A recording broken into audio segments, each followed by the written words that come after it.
I spent all my 30s in prison and half of my 40s. Those were some good years. Coming home was devastating after being locked up 14 years.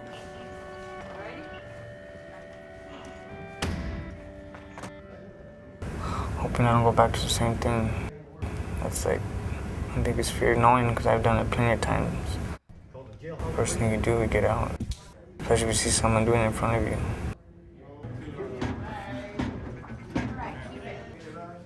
All the other times I've been released was just on my own. I don't want to be back in here. It seems like every time I come back, I stay for a longer period of time.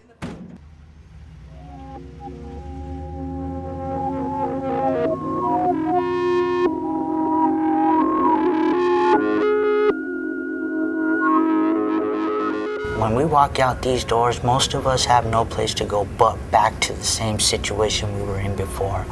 Our family members, our friends, our neighborhoods. Going back to what you did that got you put in here, you know, if you got no other options and no other encouragement, you end up doing that to survive.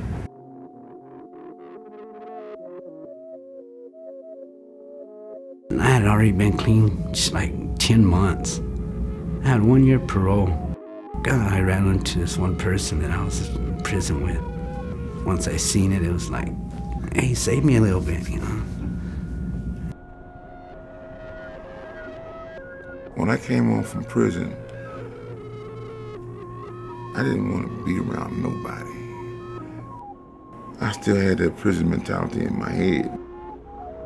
Once I found out where the drugs were at, I said I could fit into this.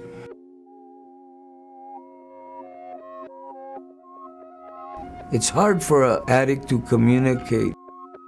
That's the main thing, is getting in your mind, doing something different.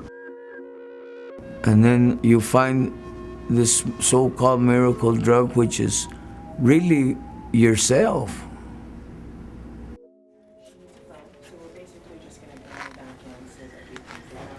Hey, Rodney. Hey, how you doing? I'm doing pretty good. Dr. Kate, she wasn't judgmental. She really cared for me, you know, and she got me started on it, you know, with this Suboxone, you know, it's just, started thinking, you know, you want to do something, Yeah. you know. Yeah. So I'm riding my bike again. You are good. Yeah. The change is actually noticeable. I have people walk up to me every day. Yeah, you look good. You look better than you did when you was doing what you was doing.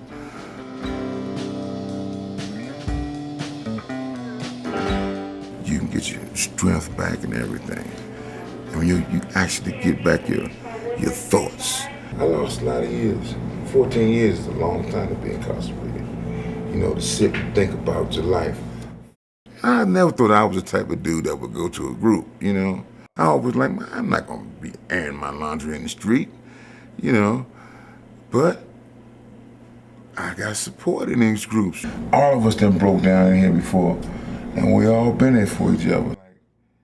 At first you sit back and you just listen, and then you know, hey, that's the same shit I was going through. Thanks a lot to all my family here. Thank you.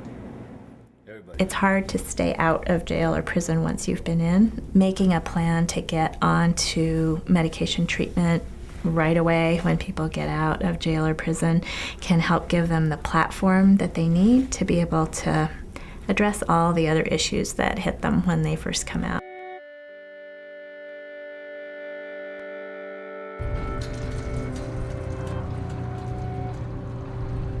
A lot of people come home and think they Superman, think they can get high. They come home good and buffed up, but a little bit of dope will kill them. You don't know what you're getting unless you've been out here in the street doing it.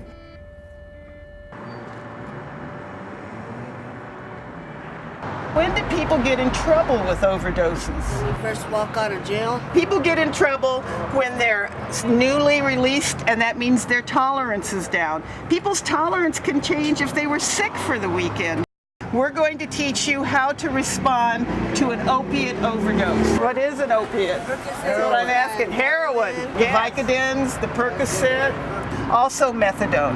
The things that work for an overdose are 1, giving rescue breathing. What you're gonna wanna do, lift the chin a little bit, seal the nose, seal your lips, and blow. 1 every 5 seconds. So you tilt your head, pinch, blow, and count. 1, 1,000, 2, 1,000, 3, 1,000, 4, 1,000. And if that hasn't worked, then you run and you get the Narcan. What the Narcan does is it goes into your system and it takes the place of the heroin. The heroin's in your brain, you've got too much, you're in an overdose. The Narcan comes in and takes its place. And you wake up like that. This is the medicine. You just drop it in. Don't push, just drop. Screw 3 times and it stops and it's ready to go. And you just give a nice firm scoosh into one nose and then scoosh into the other nose. And you may have to use more. But what are you gonna do in the meantime? Keep on giving them mouth to mouth.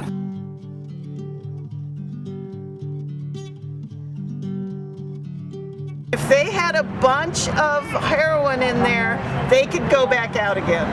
So you want to watch them for a half an hour to an hour and a half. All right. There you go.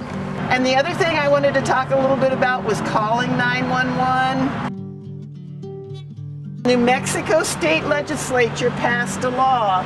If you call for somebody who's overdosing, they're not going to bust you for your drugs.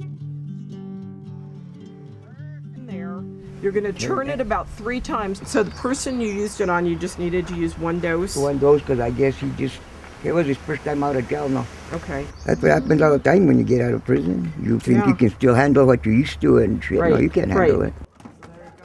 We serve all of northern New Mexico for needle exchange. We teach people that if they share water, cookers, syringes, they're likely to transfer the hepatitis C virus or HIV for that matter. Anything else? It's really helpful because there's not as much like illnesses exchanged or diseases, whatever. Story that happened. They give you clean syringes. They give you everything to keep clean. Any supplies? If you don't use a clean needle, you're gonna pick something up from somebody else.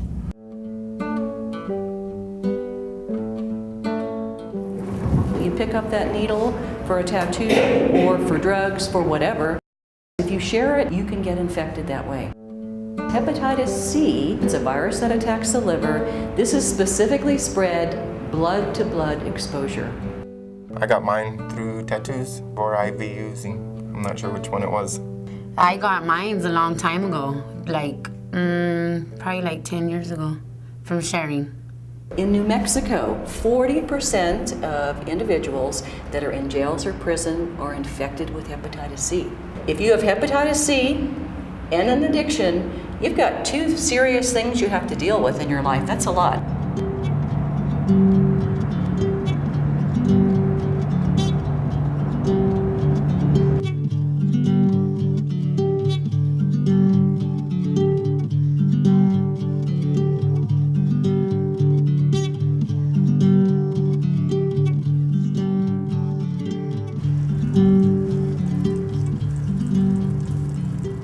I do see a substantial proportion of my patients totally change their life. I don't have the desire to get out no more now that I got my life back.